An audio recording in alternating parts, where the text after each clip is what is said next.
귀한 찬양 감사합니다. 여러분 지난 한 주간 또 기도해 주셔서 잘 다녀왔습니다. 작년하고 사역은 비슷하지만 또 감사하게도 모든 이 단기 팀원들이 더 열정적으로 더 마음을 다해서 하나님 앞에 드렸던 그런 시간입니다. 하나님께 영광이 된 줄 믿고 또 이제 바쁘는 꽃동산 교회 이제 기공 예배를 드리고 왔거든요.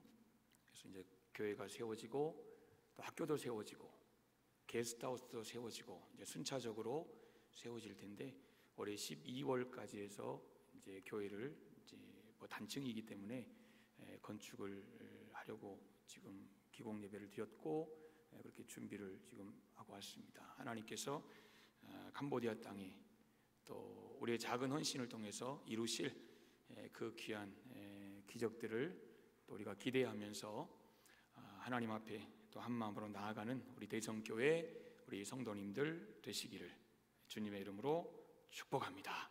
아멘. 오늘 이 시간에 사울의 회개라는 제목으로 함께 말씀을 나누겠습니다. 오늘 함께 읽으신 본문을 보시면 사울의 변화입니다. 정확히 말하면 사울이라는 한 사람을 만나주시고 또 사울이라는 그 한 사람을 변화시키신 그 예수님에 대해서 오늘 성경은 소개를 합니다. 사울의 변화를 보면 우리가 조금씩 계단 올라가듯이 변화되는 것이 아니라 오늘 보면 기적 같은 변화입니다. 그러니까 하나님께서 예수님이 하신 거지만 보시면 예수님께서 사울에게 나타나셔서 그를 인격적으로 만나주심으로 그가 주님을 만나버림으로 결국 순간적인 놀라운 예수 그리스도에 대한 그 구원의 은혜를 경험하는 그런 변화, 오늘 사도행전 9장은 우리에게 소개합니다. 사실 사울이라는 사람은 여러분 변화되기 진짜 어려운 사람입니다. 왜냐하면 태생 자체가 철저한 유대교입니다.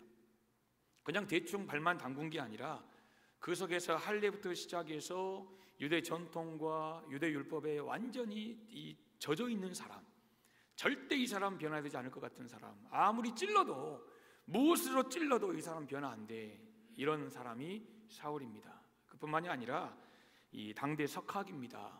물론 사울도 그렇고 그를 가르쳤던 그리고 랍비 가말리엘의 이 문화에서 공부한 이 당대 최고의 지성인입니다. 이게 사울입니다.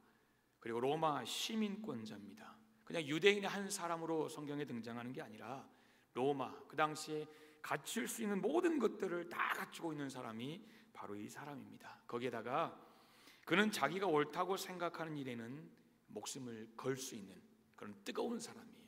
그러니까 열정을 가진 사람이죠. 우리가 실제로 스테반 집사님이 돌에 맞아 죽을 때 앞장섰던 사람이 사울입니다.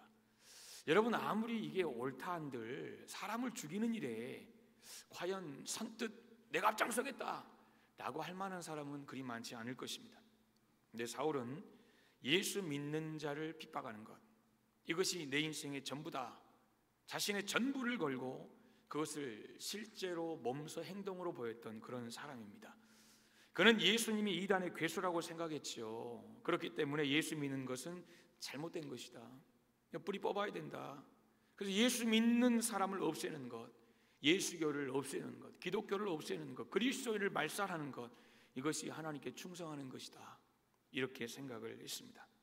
그런데 오늘 9장의 내용을 통해 우리가 아는 것처럼 이 사울의 생각이 하나님의 뜻이 아니었다는 것을 우리는 알게 됩니다. 정반대였어요. 하나님은 지금 예수님 이후에 사도들, 제자들, 이렇게 성도들을 통해서 하나님 나라가 열방까지 퍼져가는 것을 하나님 원하셨어요. 근데 오늘 9장에 보시면 사울은 그렇지 않았어요. 분명히 이 사람들도 하나님의 뜻이라고 살았고 사울도 이것이 하나님의 뜻이라고 살았다는 거죠. 그러나 이제 우리가 성경을 통해 사도행전 9장을 통해서 우리가 깨닫게 되는 것은 사울이 살았던 삶은 결코 하나님이 원하시는 삶의 모습이 아니었다는 것입니다. 이게 분명히 하나님이 원하시는 것이다, 틀림없다 라고 주장하고 사람들을 선동해서 함께 그 길을 갔지만 돌아보니까 그것이 아니더라는 거예요. 여러분 무엇을 깨달을 수 있겠습니까? 사람은 누구나 시행착오를 하고 살아간다는 거예요. 시행착오를 다 해요. 한 번도 시행착오 겪지 않은 사람이요, 여러분 그런 없잖아요. 누구든지 한 번쯤은, 아니 그 이상 인생에서 야 이거 아닌가 봐, 돌아가자, 여러분 그런 삶들을 살아간다는 거예요. 나의 생각, 나의 행동, 나의 선택이 때로는 하나님 보시기에 옳지 않을 수도 있다는 것을 오늘 우리는 이 사울의 모습을 통해서 깨닫게 됩니다.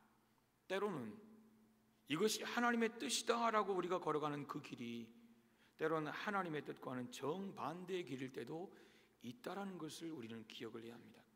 문제는 하나님의 생각과 반대되는 그 길을 걸어가면서도 많은 경우에 본인이 잘못 가고 있다는 사실을 깨닫지 못하는 데 있다는 거예요. 이건 진짜 큰 문제입니다.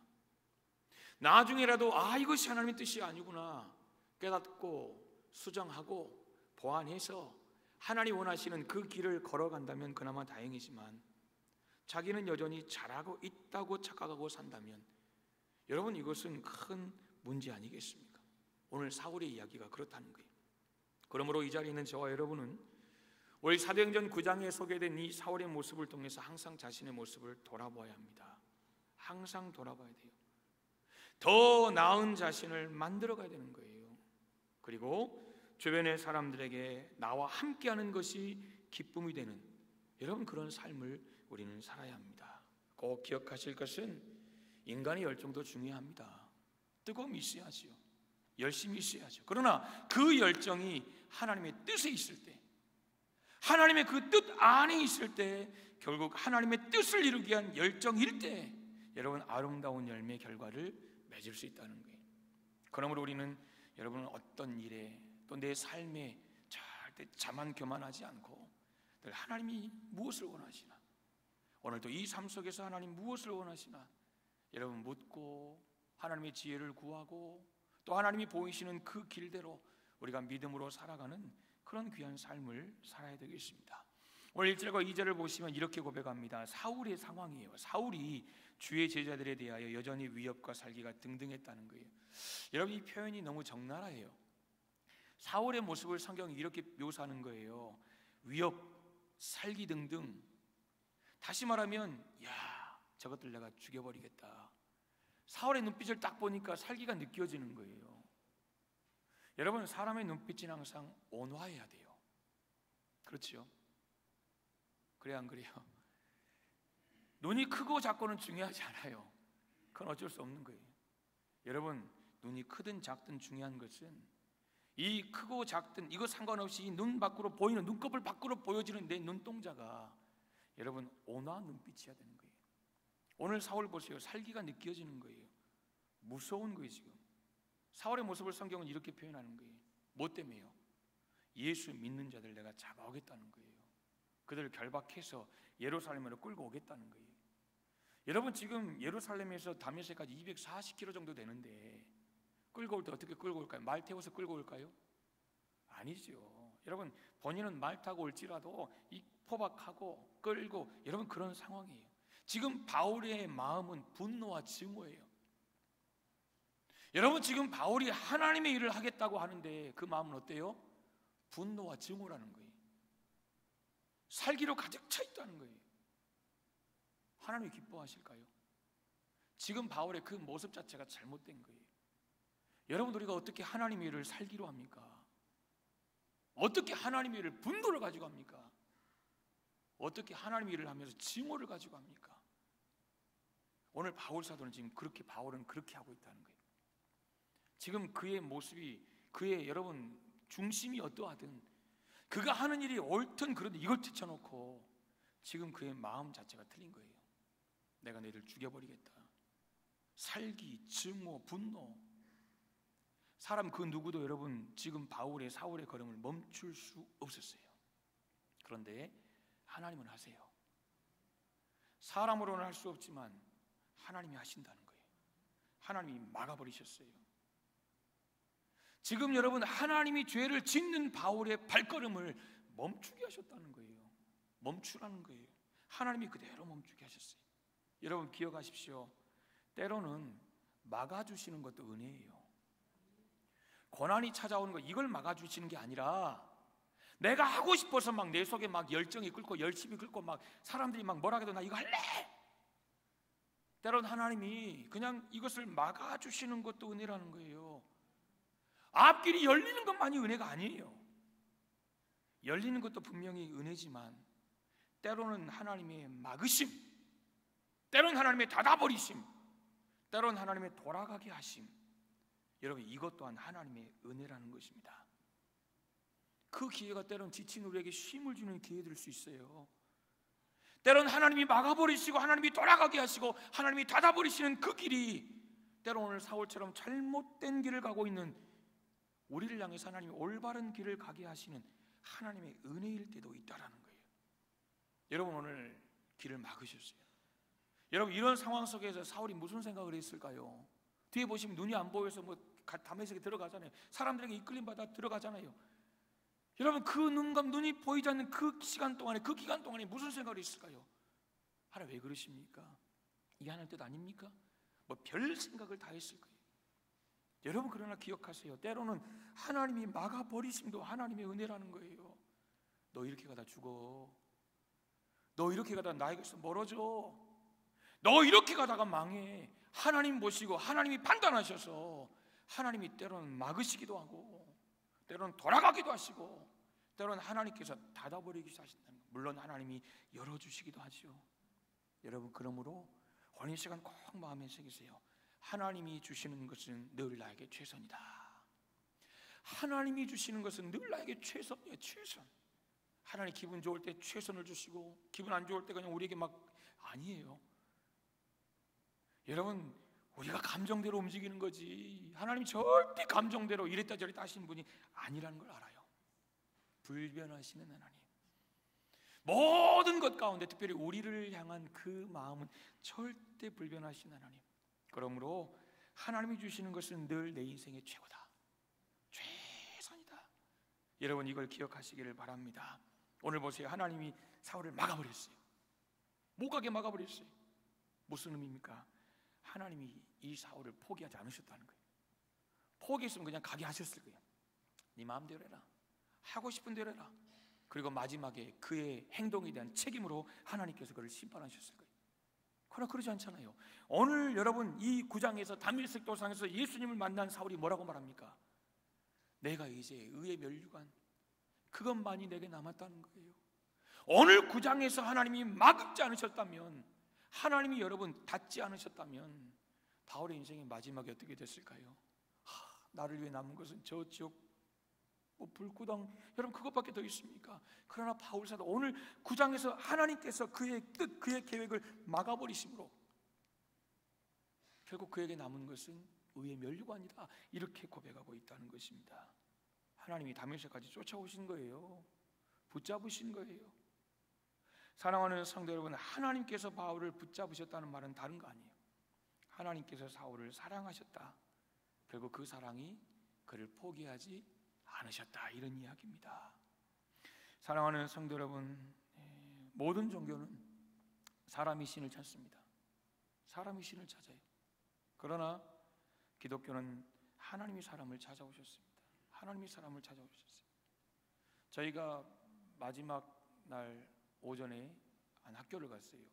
학교를 갔는데 거기 승려인지 불쌍인지, 옛날 우리 뭐 이순신 동상 뭐 소녀 뭐 있잖아요, 로댕 뭐 이런 것 있었던 것처럼 학교 이렇게 딱 건물 이렇게 정면에 이렇게 있더라고요. 아이들이 묻는 거예요. 뭐냐고.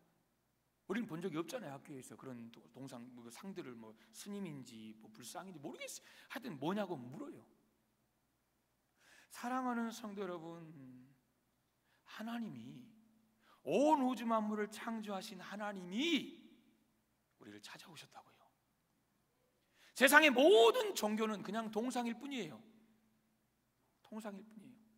캄보디아는 여러분 가정마다 작년에도 보여드렸던 것 같아요. 하나 작은 뭐 신주단지 같이 있어요. 작은 집 모양인데요, 금색으로 칠하고 도색하고 아침마다 거기다 향을 피우고, 아침마다 제가 마지막 날 몰을 갔는데요, 제가 물건을 살 일이 있어서 어느 가게에 들어갔어요. 근데 가게에 많은 신주단지 모시고 거기다가 아침에 우유를 모셔놨대요. 우유 근데 어느 동네 가니까요, 차를 타고 있는데 그게 던져져 가지고 깨져 있어요. 여러분 이해되십니까? 방금까지는 신이라고 하나님이라고 여기 임재하신다고 그렇게 모셨던 존재를 가보니까 깨트려 가지고 산산조각 나 있고, 이게 세상의 신이에요. 이게 우상이에요. 안타깝지만 지금도 수많은 사람들은 여러분 거기에 머리를 조아리고 거기에 여러분 내 인생을 걸고 있다는 거예요. 그러나 온 우주 만물을 창조하신 하나님은 우리를 찾아오시는 하나님. 오늘도 보세요. 사울이 하나님 찾으러 간 거 아니에요. 예수님이 찾아오셨어요. 찾아오셨어요. 이 얼마나 영광입니까? 하나님 어디 계신지 아십니까? 어디 계실까요? 하나님 어디 계시죠? 우리가 간단하게 성령님으로 내 마음 계신다고 말하잖아요. 여러분 하나님 우주 어디 계실까요? 이스라엘처럼 우리가 보이는 눈은 그 위에 계실까요? 사랑하는 성도들은 우리 인간이 하나님을 결코 찾을 수 없습니다. 하나님이 찾아오시는 거예요. 오늘 예수님이 사울을 찾아오지 않으셨으면 사울은 평생 그렇게 살다 죽을 사람이에요. 창세기 보세요. 에덴 동산에서 맨 처음 사람이 범죄할 때 하나님 마음이 어쩌셨을까요? 아무것도 안 준 게 아니에요. 다 주시고 아담아 이건 안 돼, 꼭 기억해라고 했지만 하와가 죄를 범했습니다. 그때 하나님이 아담을 부르시 아담아 아담아. 여러분 그 부르시는 그 부름에 대한 하나님의 마음이 어떨까요? 아담아 아담아 아담아 아담아. 여러분 그 음성을 우리가 지금 이 시대에 들을 수는 없겠지만 그 하나님의 마음은 느낄 수 있잖아요. 이거 하면 안 돼, 그렇게 부탁을 했지만 하나님이 수만 가지를 주시고 그거 하나 부탁했지만 그걸 못 지키는 거예요. 그때 하나님이 찾아오셨어요. 그것도 사랑의 음성으로. 그들을 내몰았지만 여러분 그들에게 살 길을 허락하셨어요. 그리고 그들을 통해서 하나님께서 또 은혜를 계속해서 주신 거 아닙니까? 시대마다 하나님은 그의 종 선지자들 통해서 죄를 짓고 하나님을 떠난 사람들을 계속해서 부르세요. 지금 우리 시대도 그렇습니다. 지금까지 하나님은 저와 여러분을 포기하신 적이 없다고 저는 믿습니다. 우리가 설교 후에 탕자처럼 방황할 때도 이 찬양을 함께 부르고 싶은데요, 여러분 그 찬양 아시잖아요. 탕자처럼 방황할 때도 내가 방황하고 있을 때 주님 얼마나 내가 꼴보기 싫을까요? 그렇게 내가 너를 위해 예수 그리스도 십자가를 못 박고 독생자를 그렇게 내어줬건만 너 왜 그러냐? 그럼에도 불구하고 기다리시는 거예요. 기다리시는 거예요. 속이 타들어가는 거예요. 애타게 기다리시는 그 주님. 사랑하는 성도 여러분, 오늘 그 심정으로 예수님이 사울을 찾아오신 거예요.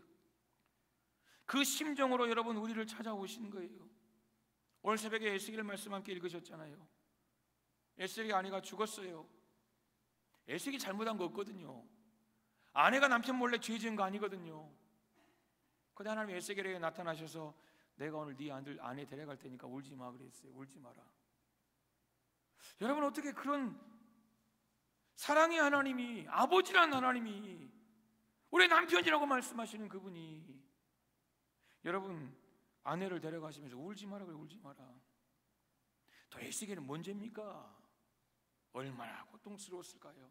그러나 하나님의 그 사랑, 야 너희들 나중에 너희들이 통곡하고 너희들이 모든 것을 다 내려놓고 엉엉 울어야 될 때 너희 그렇게 곡소리도 못할 거야. 그런 비참한 때가 너희에게 임할 거야. 그걸 보여주고 싶은 거예요. 에스겔은 또 하나님 그 부르심 앞에 순종하는 거예요. 에스겔 뒤에 다음 선지자들 쭉 보세요. 다 그렇게 아무리 목이 터져라 부르고 불러도 사람들이 반응하지 않고 돌아오지 않으니까 하나님 결국 어떻게 하셨습니까? 아예 그냥 아들 네가 가 그러지. 네가 가라. 대신 십자가를 지게 하셨어요. 하나님 사랑은 절대 포기하지 않는다는 거예요. 선지자 몇 명 보냈더니 안 되겠다. 야 애들 그냥 안 되겠다. 이게 아니라 보내시도 안 되니까 이제 아들을 우리를 위해 보내주셨다라는 것입니다. 오늘 그 아들을, 그 사랑을 오늘 사울이 경험을 한 것입니다. 사울이 묻습니다. 누구십니까? 5절이요. 대답하되 주여 누구시니까? 이르시되 나는 내가 박해하는 예수라. 네가 그렇게 핍박했던 예수다. 네가 그렇게 저주했던 예수가 바로 나다. 예수님이 이렇게 말씀하시는 거예요. 여러분 얼마나 충격이 됐을까요? 나는 네가 박해하는 예수다. 얼마나 놀랐을까요? 죽었다고 생각한 사람, 정말 이단의 괴수라고 생각하고 악의 축이라고 생각했거든요. 그러니까 예수 신앙, 예수 정신, 예수 믿음만 없으면 결국 기독교는 자연스럽게 다 무너진다, 이렇게 생각했거든요. 그러니까 지금 잡으러 다니는 거예요. 그런데 그분이, 그 악의 축이라고 생각했던 그분이 찾아오셔서 나는 네가 핍박하는 예수다라고 이야기하신 거예요. 부활하신 주님과의 그 만남, 오늘 그 충격이 너무 큰 거예요. 사흘 동안 먹지 못합니다. 마시지 못합니다. 들어가지 않는 거예요.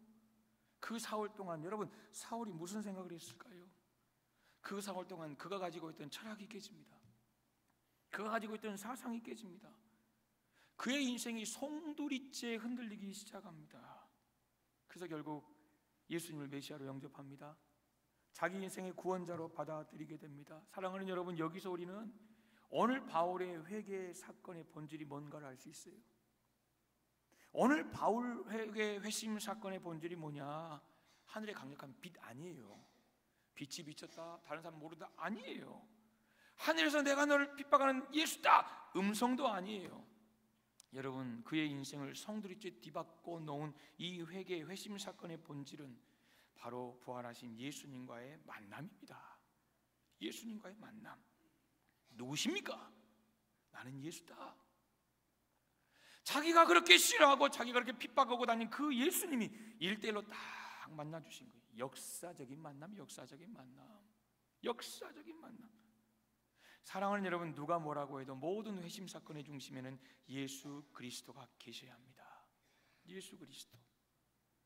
우리가 책을 통해 또 좋은 사람을 만나서 어느 정도 도덕적인 변화는 얼마든지 경험할 수 있습니다. 때론 여러분, 우리가 병도 낫고 신비한 체험도 할 수 있습니다. 그러나 중요한 것은 예수님을 만나지 못하면 그건 진정한 회개, 진정한 회심이 아니라는 것입니다. 진정한 회심과 변화의 역사는 예수 그리스도를 만나는 것입니다. 보세요, 바울은 땅에서 일어나 눈을 뜨지 못합니다. 아무것도 안 보입니다. 다른 사람들에게 끌려 다메섹으로 들어갑니다. 여러분, 그런데 스스로 아무것도 할 수 없던 이 사흘의 그 시간들은 결국 그가 새롭게 변화되는, 놀라운 하나님의 은혜를 입는 그런 시간과 같은, 그의 내면이 완전히 그리스도 예수 안에서 새로운 피조물이 되는 그런 순간이 바로 그가 아무것도 보이지 않고 아무것도 할 수 없던 바로 그 시간이라는 거예요. 성경은 뭐라고 말합니까? 사흘 후에 바울의 눈에서 비닐 같은 것이 벗겨졌다 그랬어요. 여러분, 실제로 벗겨진 거예요. 비닐 같은 것이 그냥 추상적인 눈에 안 보이는 이게 아니라 비닐 같은 것이 실제로 벗겨졌다는 거예요. 그럼 이 속에서 우리는 무엇을 할 수 있습니까? 이 사건을 통해서 바울은 완전한 새로운 변화의 역사를 경험했다는 거예요. 여러분, 무엇이 변화된 줄 아십니까? 그의 구원관이 변화가 됐어요. 이제까지 바울은 율법 잘 지키면 구원받는다고 생각했어요. 그럼 오늘 성경이 뭐라고 말합니까? 아니라는 거예요. 율법으로는 절대 구원 못 받는다는 거예요. 내가 얼마나 큰 죄인인지를 모르고 살았던 사울이죠. 바울이나 서로 마찬가지. 여러분, 그러나 예수를 만나고 보니까 와, 내가 이렇게 죄인인지를 이제 깨닫게 되더라는 거예요. 죄인 율법을 지키면 얼마나 지키겠어요? 은혜 아니면 내 모든 죄가 사함을 받을 수 없다라는 것을 깨닫게 된 거예요. 여러분, 이 시대도 마찬가지입니다. 많은 사람들은 착하게 살면 천국 간다고 말하는 사람 많아요. 예수 상관없이 착하게만 이 땅에 살면 얼마든지 좋은 곳 간다는 사람 많아요. 불교도 그렇지 않습니까? 살생하지 말고 뭐하고 하면 극락을 간다는 거예요. 그래서 성경은 절대 그렇게 말하지 않아요. 예수 안에 복음을 경험해야 천국 가는 거예요. 여러분, 이 자리에 있는 우리 모두에게 이런 올바른 구원관이 있는 줄 믿습니다. 율법으로 절대 천국 못 가요. 예수 그리스도를 구주로 영접해야 천국 가는 거예요. 두 번째 보세요. 가치관이 달라졌어요. 여러분, 바울 사도는 지금까지 세상 것이 최고라고 생각했어요. 그러니까 무엇을 하든지 최고, 공부도 최고, 권세도 최고, 머리에 쌓는 배움도 최고, 모든 것이 바울 사도는 최고였다는 거예요. 그래서 뭐라고 말합니까? 자신에게 육신의 자랑, 지금까지 자신이 가지고 있었던 그 육신의 자랑이 최고였다는 거예요. 자랑할 게 너무 많은 사람이에요. 자랑할 게 너무 많아요. 학력을 봐도 그렇고 양력을 봐도 그렇고 뭐 모든 것에서 자랑할 만한 그런 사람인데 예수님을 딱 만나니까 뭐라고 말합니까? 이게 다 배설물이라는 거예요. 물론 여러분 이 모든 것을 부정하는 게 아니에요. 내가 그것을 해야 할 그때에 남들보다 최선을 다했다는 거예요. 그죠? 그 결과물이에요. 그러나 예수를 만나보니까 이것도 물론 소중하지만 더 소중한 게 있다라는 거예요. 가치관이 바뀌었어요. 어떻게 바뀌었습니까? 예수를 아는 지식이 최고더라는 거예요. 예수를 아는 지식. 지금까지 나는 많은 것, 학력, 양력, 경력, 뭐 이력 이런 거 가지고 스펙 가지고 살았는데 그게 아니라 매일매일 예수님을 알아가는 그 기쁨이, 그 즐거움이, 그것이 내 인생의 최고의 가치더라. 내가 무엇을 가지고 있는가가 나를 결정하는 게 아니라, 그것에 따라 내 가치가 매겨지는 것이 아니라 내 안에 예수 그리스도가 있는가, 나는 오늘 또 예수 그리스도에 얼마나 붙들려 살아가고 있는가, 나는 오늘 또 그분을 위해 얼마나 어떻게 헌신하며 살아가고 있는가가 결국 내 자신의 가치를 결정하더라는 거예요. 가치관이 변화됐어요. 세 번째, 인생관이 바뀌었습니다. 이 인생관은 사명관입니다. 왜 살아야 하는지, 왜 살아야 하는지. 바울 사도 같은 경우는 여러분 열정 있는 사람이에요. 정말 열정의 사람이에요. 말씀드린 것처럼 사람을 잡아서 죽이기까지, 감옥에 가두기까지 그렇게 열정 있는 사람이에요. 그러나 완전히 방향이 잘못됐어요. 하나님 오늘 예수님 만나게 해주시고 예수님 만나주심으로 삶의 올바른 방향으로 그가 여러분 턴했을 때 정말 하나님 원하시는 참된 하나님의 영광을 위해 살아가는 그런 하나님의 사람이 되었다라는 것입니다. 이게 바울이에요. 사랑하는 여러분, 저와 여러분은 오늘 다메섹 도상과 같은 그런 기적 같은 뭐 회심 사건 모르겠습니다. 우리 중에도 분명히 있겠지요. 그러나 중요한 것은 주님이 나를 만나 주신 이후에 내 삶의 모습은 어떠냐 그거예요. 우린 여러분 구원관, 예수 그리스도를 내가 구주로 영접함으로 우리가 구원받았고 십자가의 그 은혜로 구원받았다는 구원관은 확신할 겁니다. 가치관은 어떻습니까? 세상의 것이 최고입니까? 아니면 세상의 것에서는 내가 요즘 연약할지라도 부족할지라도 예수를 알아가는 그 지식, 예수를 알아가는 그 기쁨이 내 참된 가치를 결정하는 그런 삶으로 살아가는지, 인생관은 어떻습니까? 지난 한 주간 무엇을 위해 살았고 이번 한 주간 왜 살 것이고 이제 새롭게 시작된 9월 한 달 어떻게 살아가야 할지, 여러분 그런 정확한 인생관, 그런 정확한 사명관, 여러분 우리가 예수 그리스도를 만난 이후에 우리 안에 다시 한번 정립해야 한다는 거예요. 꼭 기억하시기를 소망합니다. 오늘 하나님께서 사울을 만나 주셔서 그를 통해 얼마나 귀한 일들을 감당하셨습니까? 변화되지 않을 것 같은 사람, 절대 이 사람만큼은 꿈쩍하지 않을 것 같은 그런 사람이지만 하나님 여러분 찾아오시니까 이 사람이 순식간에 하나님의 아름다운 하나님의 일꾼으로 새로워지더라는 거예요. 여러분 우리 안에도 그럴 수 있습니다. 예수님이 영접하고 내가 믿음으로 살아가지만 변화가 안 돼요. 알잖아요. 나의 약함 알잖아요. 우리의 연약함들 알잖아요. 여러분 이 시간 오늘 사울 이 사람의 변화의 모습을 보면서 하나님께서 우리를 만져주시기를 소망합니다. 우리가 구원받았지만 여전히 우리 안에 있는 그 연약함들을 하나님께서 만져주셔서 정말 하나님의 일을 감당하고 하나님이 주신 삶의 자리에 살아가는데 부족함이 없는 그런 하나님의 사람들로 우리를 새로 세워주시기를 간절히 소망합니다. 또한 저와 여러분의 이 주변에 여전히 강팍한 사람들이 있어요. 그러니까 저는 성품이 강팍하다는 게 아니라 신앙의 눈으로 볼 때 정말 저 사람은 과연 신앙생활을 할 수 있을까? 내가 기도한들 저 사람이 과연 변화될까? 이런 생각이 드는 사람들이 있습니다. 하나님이 하시면 합니다. 하나님이 하시면 됩니다. 여러분 저와 여러분이 포기하지 않기를 소망합니다. 오늘 하나님의 강권적인 역사이지만 그 악랄한 바울, 사울을 보면서 기도하는 하나님의 사람들이 있었을 것이다. 저는 그렇게 생각합니다.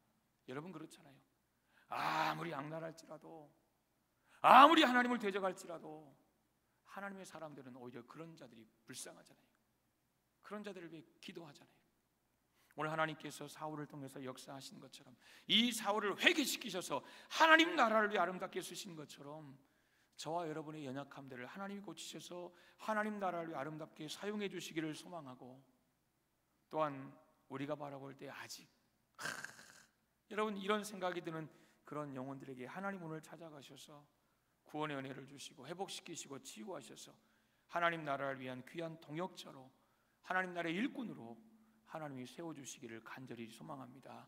9월 한 달 동안 우리가 더 기도하고 우리가 더 하나님 앞에 먼저 믿음으로 삶으로 하나님께서 이 9월 한 달에도 변화의 역사, 치유의 역사, 회복의 역사를 우리의 삶을 통해 이루어 주시기를 주님의 이름으로 축복합니다. 아멘. 이 시간 함께 찬양하겠습니다. 탕자처럼 방황할 때도 애타게 기다리는